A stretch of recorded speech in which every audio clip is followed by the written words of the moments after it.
Alléluia, gloire soit rendue à l'Éternel, notre Dieu, l'alpha et l'oméga, le commencement et la fin. Alléluia. À cet temps de la fin où nous nous trouvons, frères et sœurs, le monde a besoin de Jésus. Et gloire lui soit rendue pour ce moyen, l'Internet qu'il nous a donné aujourd'hui pour pouvoir évacuer sa parole, pour pouvoir amener sa parole là où nous-mêmes nous ne pouvons aller. Alléluia. C'est le moment qu'on parte au dehors de manière physique, qu'on soit chez nous, nous avons toujours l'occasion de pouvoir propager cette parole. C'est le temps d'évangélisation, sinon de l'évangélisation. C'est le temps de proclamer la parole de Dieu à travers le monde. Et je bénis le nom de l'Éternel pour ce moyen qu'il a mis à notre disposition, nous en tant que son peuple, pour pouvoir envoyer cette parole là où nous ne pouvons aller. Que son nom soit béni. Que Dieu te bénisse par ce message que nous allons partager, mon frère, ma soeur. Aujourd'hui, nous allons parler d'une famille. Une famille dans le livre de 1 Samuel, chapitre 1. Et il est question dans ce passage, dans ce premier passage de 1 Samuel, d'un homme et de ses deux femmes. Cet homme qui s'appelle Elkana. Elkana qui avait deux femmes. La Bible nous dit que l'une s'appelait Anne et l'autre Pélina. Anne était stérile, elle n'avait pas d'enfant. Et Pélina en avait 4 ou 5 ou 10, je n'en sais, mais c'est qui est sûr que Pélina avait des enfants. Et la parole de Dieu nous dit que Anne était beaucoup aimée par son mari. Bien sûr que le mari aimait aussi l'autre femme. Mais il était beaucoup plus attaché à Anne. Parce que Anne n'avait pas d'enfant. Donc un peu il compatissait à ce que Anne pouvait vivre, pouvait ressentir dans cette situation qu'elle traversait. La consolation de son mari ne suffisait pas à Anne. Anne, la consolation de son mari ne la suffisait pas. Pourquoi? Parce que ne lui suffisait pas, plutôt parce que elle avait un problème. Elle avait un problème qui était sa situation de stérilité. Et un autre problème qui était l'attitude de sa rivale, Pénina. La Bible nous dit que Pénina persécutait Anne à cause de ce qu'elle n'affrontait pas. Pénina se moquait de Anne, elle et ses enfants. Rabaissait chaque fois Anne parce qu'elle n'avait pas d'enfant. Il se moquait d'elle. Et Anne était méprisée par sa coépouse. Et dans cette situation, Anne ne pouvait plus supporter le comportement de sa rivale. Est-ce que ça a duré 20 ans, 30 ans? Moi, à ma connaissance, la Bible ne nous donne pas l'âge de Anne. Est-ce que c'était elle qui était la première femme? Moi, je ne sais pas. Mais ce qui est sûr, c'était la femme d'Elkana. Et dans toute cette situation, Anne en avait marre. Elle était arrivée à bout de ses forces. Humainement parlant, elle avait essayé de faire tout ce qu'elle pouvait. Elle avait cherché certainement les médicaments. Elle était partie certainement auprès des médecins. Elle était partie faire tout ce qui était humainement possible. Mais sa situation n'a pas eu gain de cause. Son mari un jour va venir lui dire que ayant vraiment remarqué la tristesse, l'angoisse de sa femme, un jour il va venir lui dire, mais Anne, est-ce que je ne vaux pas pour toi plus que 10 fils? Mais ça, c'était des paroles d'homme. D'un homme qui veut compatir aux douleurs de son épouse. Mais ces paroles n'ont pas su consoler Anne. Ces paroles n'ont pas pu apaiser Anne. Cette femme, elle avait un objectif. Elle savait que humainement parlant, elle et son mari avaient tout essayé. Et la situation n'a pas eu gain de cause. Alors qu'est-ce qu'il fallait faire? La Bible nous dit qu'elle s'est souvenue du Dieu de ses ancêtres. Le Dieu d'Abraham, le Dieu d'Isaac et le Dieu de Jacob. Elle va se souvenir que si elle et son mari ont cherché la situation de leur problème humainement parlant, et si leur situation n'a pas eu gain de cause, il y avait quelqu'un qui était plus grand, qui était plus fort, celui-là qui rien n'est impossible. Il fallait aller s'adresser à celui-là et c'était leur Dieu, le Dieu de ses pères. Alors Anne va se lever. Anne ne va pas se laisser berner par les paroles de son mari. Ne vaux-je pour toi plus que 10 fils. C'est bien beau. Mais Anne n'a pas voulu s'attarder sur les paroles de son mari. La Bible nous dit qu'au moment de l'adoration, ils allaient à Silo chaque année pour adorer auprès du prophète, plutôt du sacrificateur Élie. Et lorsqu'ils sont arrivés là-bas, puisque Anne avait un objectif qui était d'apporter son problème à l'Éternel, lorsqu'ils arrivent sur les lieux, Anne ne se met pas là-dessus à manger avec sa famille et faire tout ce qu'ils devaient faire. Ils ont certainement passé le temps des sacrifices et tout ce qu'ils devaient faire. Mais au moment où ils devaient manger, au temps de réjouissance, parce qu'ils avaient quand même parcouru une très longue distance, Anne va s'éclipser et elle va aller dans le temple. Elle va aller là où se trouve certainement l'arche. Anne va se mettre à l'écart pour pouvoir porter sa situation au Seigneur. Dans le calme, sans faire du bruit, elle va exposer sa situation à l'Éternel. Et la parole de Dieu nous dit que plus tard, elle va recevoir ce qu'elle a demandé à l'Éternel.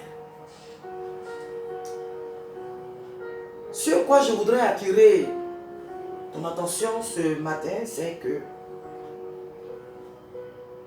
dans notre vie, nous avons souvent des situations qui nous empêchent souvent d'aller plus loin, qui nous empêchent de prendre de bonnes résolutions. Parce que souvent le lieu où on se trouve est tellement confortable qu'on se dit, oh, de toutes les façons,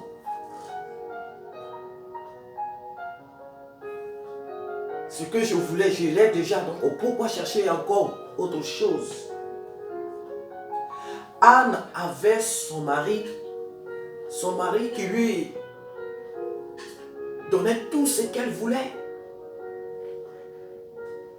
Anne avait un mari qui lui apportait toute l'attention nécessaire de tout ce que toute femme aurait voulu. Une femme stérile que son mari, mais vraiment chérie, dorlote. Je ne sais pas quel mot encore on peut employer, mais vraiment, je dirais que son mari aime malgré qu'elle ne lui donne pas des enfants, mais ce mari la l'aime.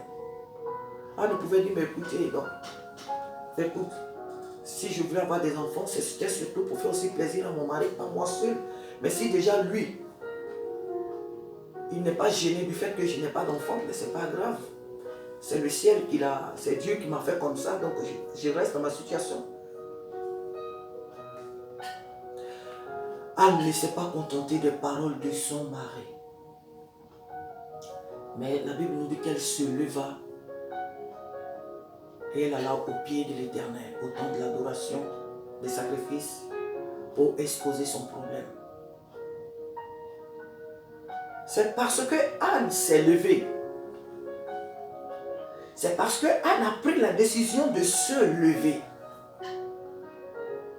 que Dieu a intervenu dans son problème.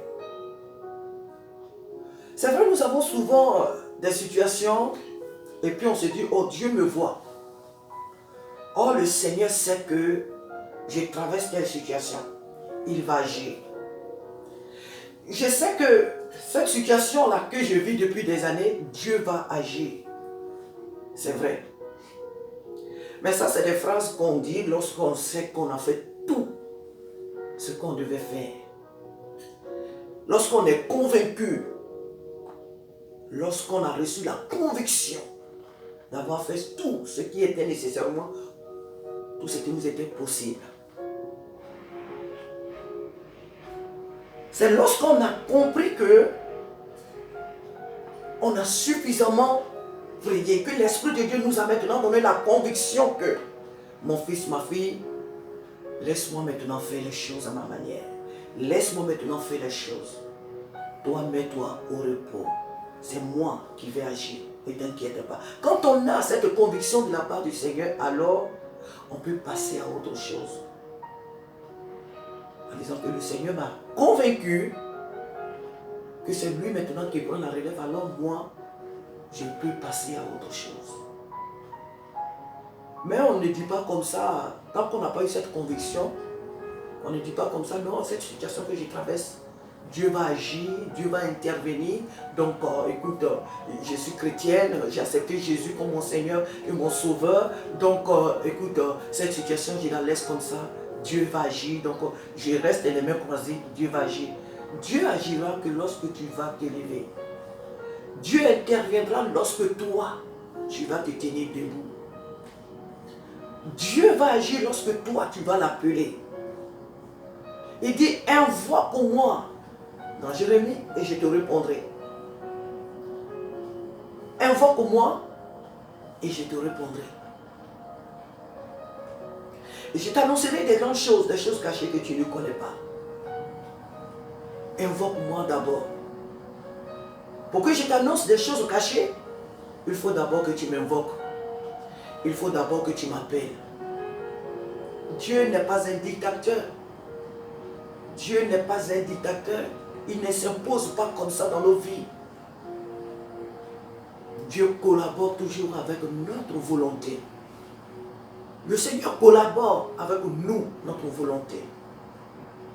Si nous sommes dans une situation apparemment désastreuse et que nous nous y plaisons, ben, tout ce que Dieu désire, c'est notre bonheur.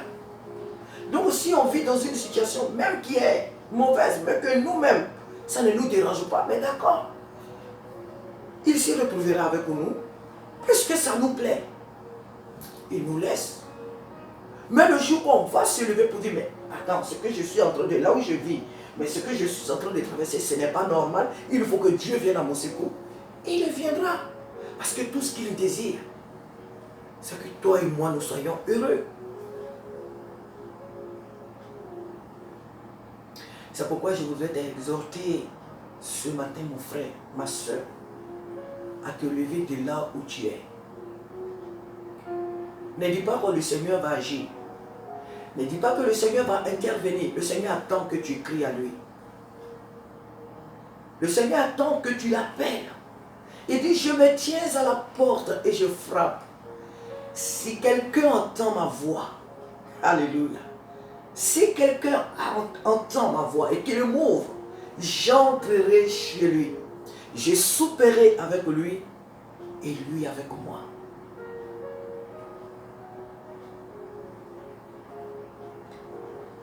Dieu n'est pas un dictateur qui s'impose.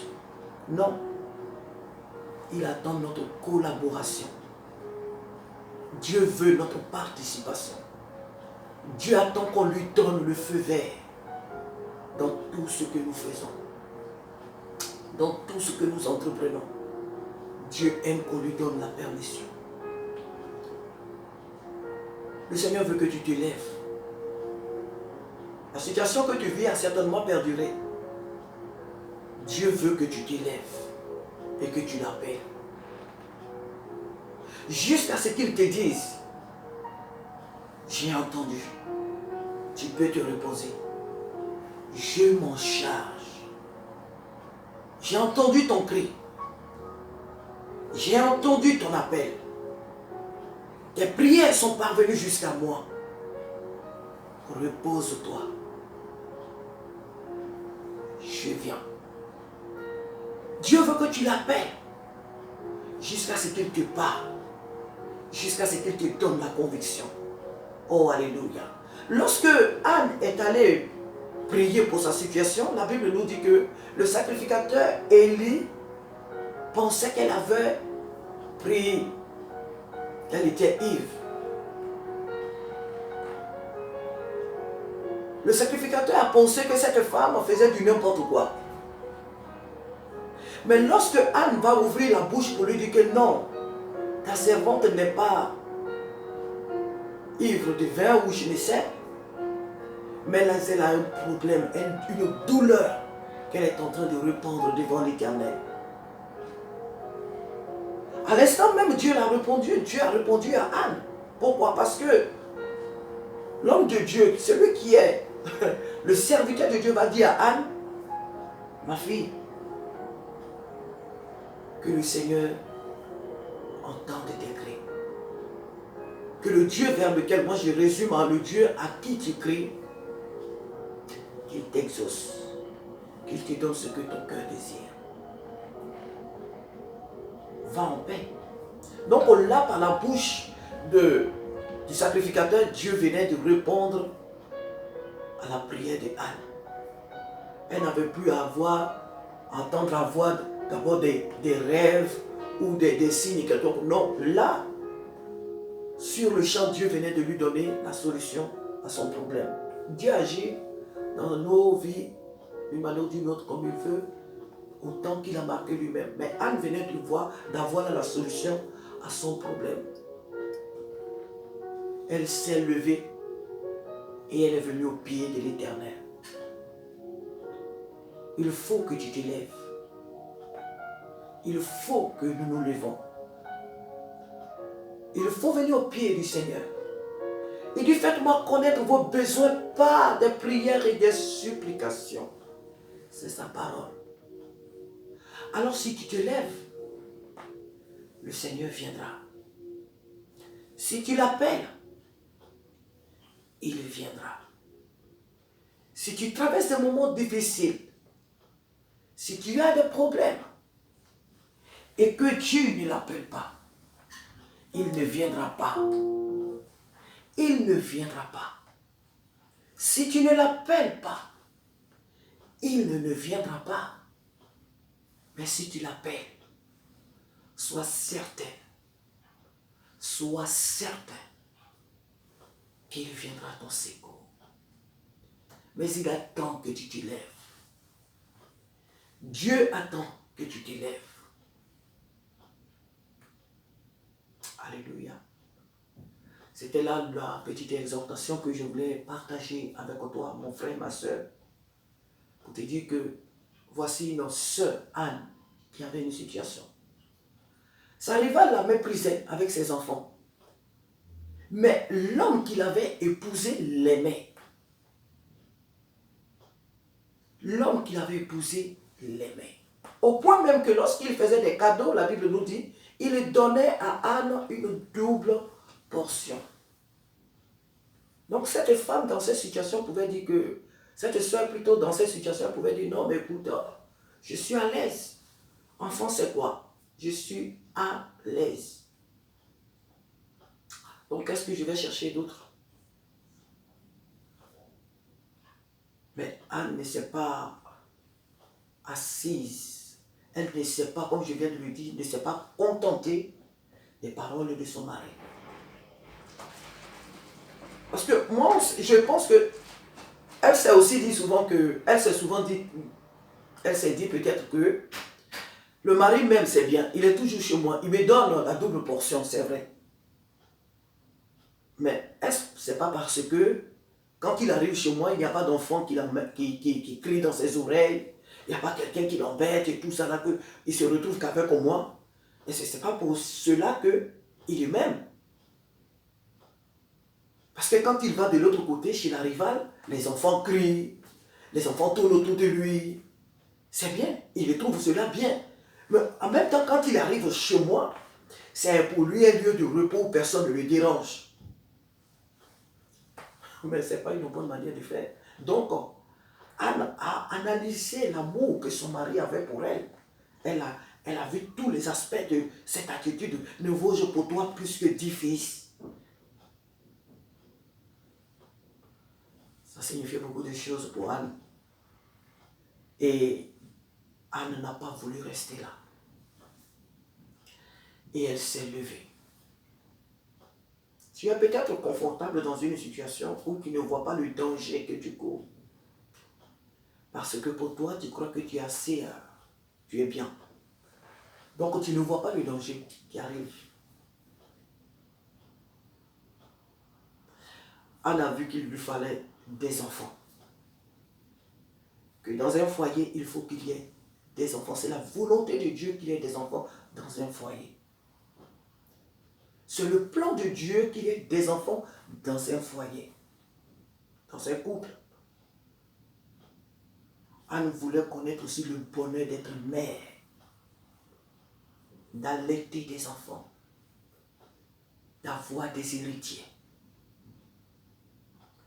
d'avoir des fils. Et la Bible nous dit que cette soeur s'est levée et Dieu a exaucé sa prière. Je t'invite à te lever. Je t'invite à appeler Dieu au secours. Jusqu'à ce que le Seigneur te réponde. Jusqu'à ce que lui-même te mette au repos. Je t'invite à te lever de là où tu es. Et la situation que tu traverses, la situation que tu vis, je t'invite à te lever. À moins que, comme je l'ai dit aussi tout à l'heure, que tu te plaises. Si ça te plaît, la manière dont tu vis, si ça te plaît, les circonstances dans lesquelles tu te trouves, ne le fais pas. N'appelle pas le Seigneur, puisque tout ce que Dieu désire, c'est que toi tu sois heureux ou heureuse. Alors que le Seigneur te bénisse. Mais si tu as vu ou que tu vois que ce que tu es en train de vivre n'est pas normal, appelle le Seigneur au secours. Il viendra pour te délivrer, pour te secourir. Que le Seigneur te bénisse. Ce passage renferme beaucoup de thèmes. Ce passage renferme beaucoup de thèmes, mais j'ai pris seulement cette petite partie pour m'entretenir avec toi, pour t'exhorter, t'encourager, mon frère, ma soeur, à te lever. Ne dis pas Dieu le fera. Oui, il le fera, oui, c'est vrai, le Seigneur le fera. Mais il attend que tu te lèves, que tu l'appelles. Toute sa parole nous exhorte à l'invoquer, à l'appeler. Les versets que j'ai récités tout à l'heure, dans Jérémie, dans Apocalypse, ces versets que j'ai cités tout à l'heure, le Seigneur lui-même nous invite à l'invoquer, à l'appeler au secours. Alléluia. David dit, je lève les yeux dans le sol. Il dit, je lève les yeux vers les montagnes, d'où me viendra le secours. Le secours me viendra de l'Éternel qui a fait les cieux et la terre. Donc pour que David comprenne que son secours ne peut lui venir que de l'Éternel, il a fallu qu'il lève les yeux. Il dit, je lève les yeux. Il n'a pas dit, je reste là où je suis, je regarde. Non, il dit, je lève les yeux. Donc il fallait que David lève d'abord les yeux pour comprendre que son secours ne vient pas des montagnes, mais qu'il lui vient de l'Éternel qui a fait les cieux et la terre.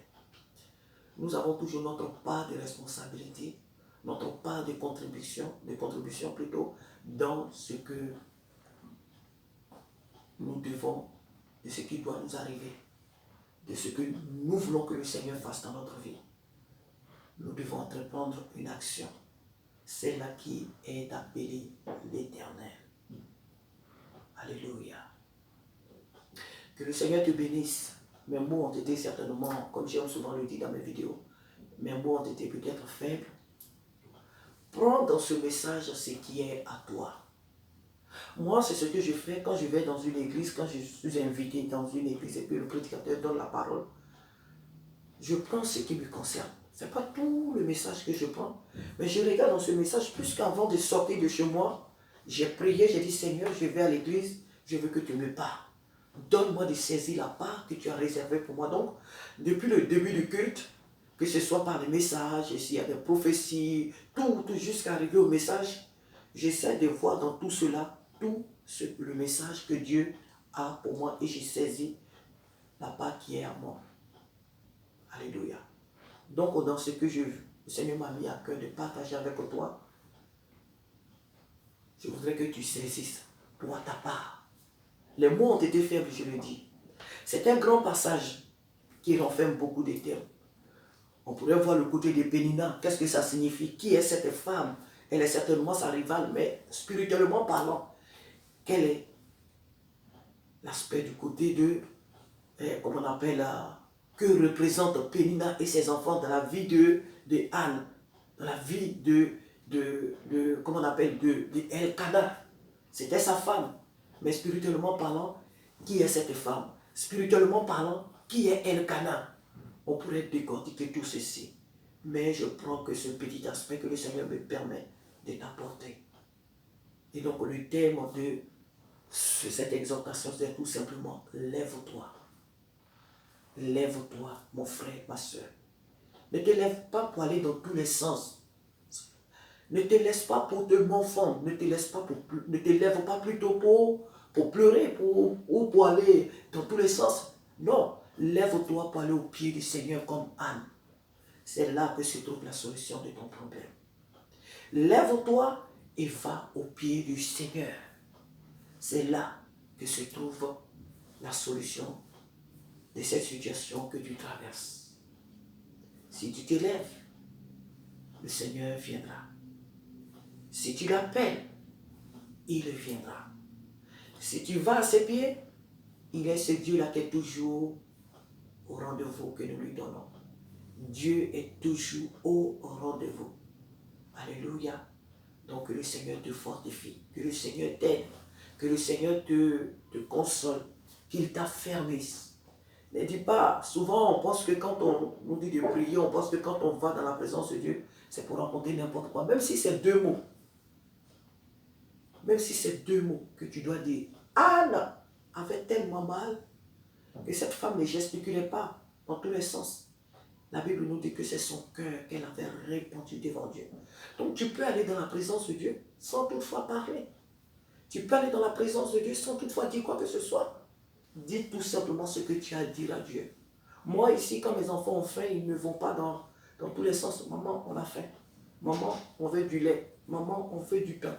Ils sont objectifs. Et donc, ils me disent clairement ce dont ils ont besoin.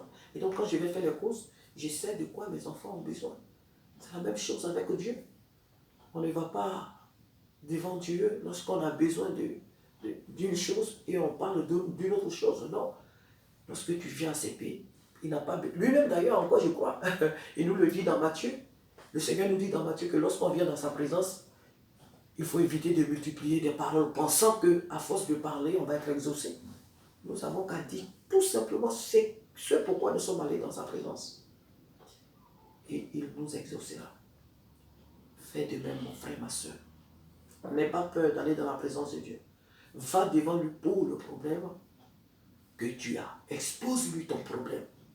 Tu peux même t'asseoir et parler avec lui comme on parle avec son ami, comme on parle avec ses enfants, comme on parle avec son époux, comme on parle, je veux dire, avec un être humain. Donc on va devant lui et expose-lui ton problème. Jusqu'à ce que tu aies la conviction, que le Saint-Esprit te donne la conviction que ton problème a été exaucé. Alléluia. Que Dieu te bénisse, que Dieu te fortifie et qu'il t'aide à te lever. pour agir. Amen.